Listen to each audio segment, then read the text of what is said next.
I hate both of these people. You love both of these people. So we're kind of in the same boat in a way, but where do you fall on it? Like are you mad at Kanye? Because you usually stand Kanye, but you're also a Swiftie. I blogged this weekend, Kevin. I made a blog that I am #done with Kanye. Whoa! Yep.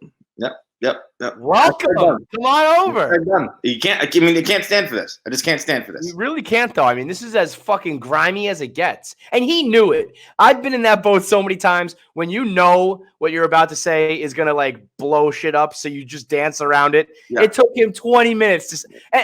And Kim thought it was great. Oh, and by the way, this producer said it was awesome. And I think it's going to be great. It's like, just get to the point, dude, because I know what you're about to say is going to piss me off. I did. I have, like, this is probably some, like, deep-seated misogyny in the sense that I would go to the ends of the world to defend Kanye and his stupid fucking MAGA hats and his mediocre fucking music that I knew was mediocre. Yeah! And I would, like, you know, I would just grasp onto anything I possibly could. And with Taylor, I never had to defend her music. But when it came to her personality, I'd always just be like, yeah, I get it. Yada, yada.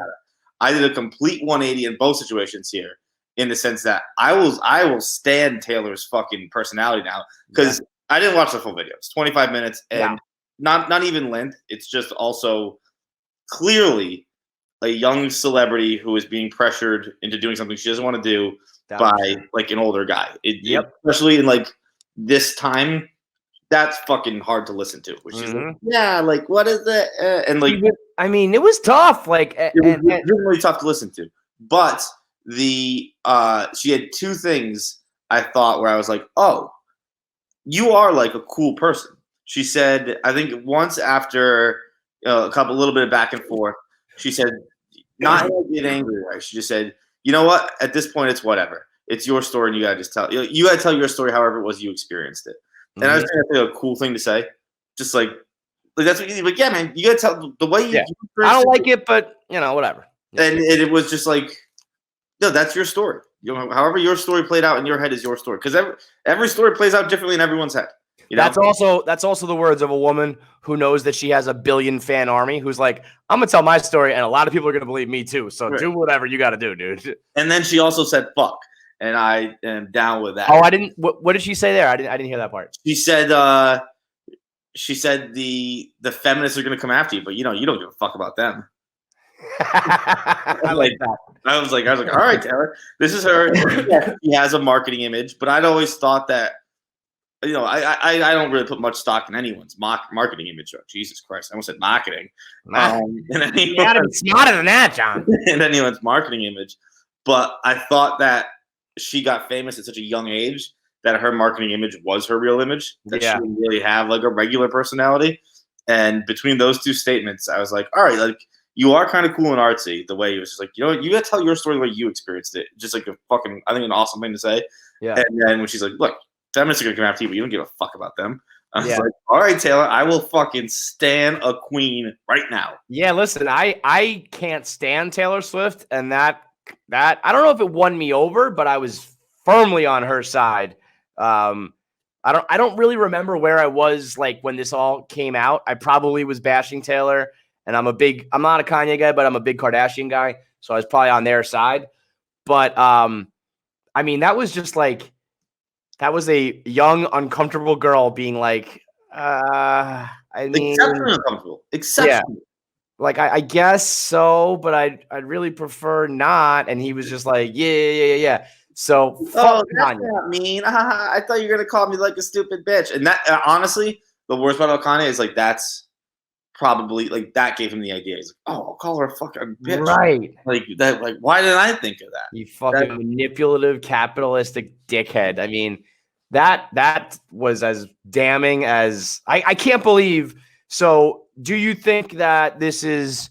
I'm pretty sure you've always led the charge of like not everything is a Kardashian work, because that was Dan's idea, was that even this being out there is the Kardashians at work again. I just think like I can't believe Kris Jenner allowed this to happen. If you're gonna put those Snapchat clips out there, you got to make sure the original tape is gone. You gotta You can't get caught. light that thing on fire right Joe away. Exotic style. We'll talk about that in a little bit. You got to burn those tapes down. Dan was like, well, no, now they're back in the news. It's like, yeah, there is such thing as bad publicity and being like a lying, manipulative asshole. Like doing it originally, lying and manipulating, and then doctoring the tape and shit. Like that's some deep, fucked up shit that I think that like that's actually a knock against them. Like people will remember that. So for me to even defend Taylor, that's how you know Kanye West was being a real cocksucker.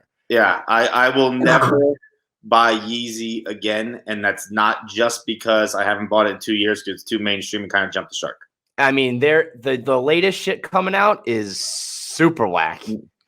They like he completely jumped the shark with the Crocs type shoes and like the weird different one. I don't even mean just like there's still like cool like Yeezy sneakers you can get, but they're just too accessible. And to be fair to him, this was his dream that you can get them everywhere. And you're one of those. You're one of those. It is. It is like, I mean, exclusivity is power. And he'll probably make more money, and it's probably, it's what he wants. He always said, he's like, I don't want to sell my album to a few people who buy it first. I want to sell my album to everybody. Mm-hmm. So I don't think he's failing by doing it. I think he's kind of achieving what he wanted, but it just makes them less appealing to me personally.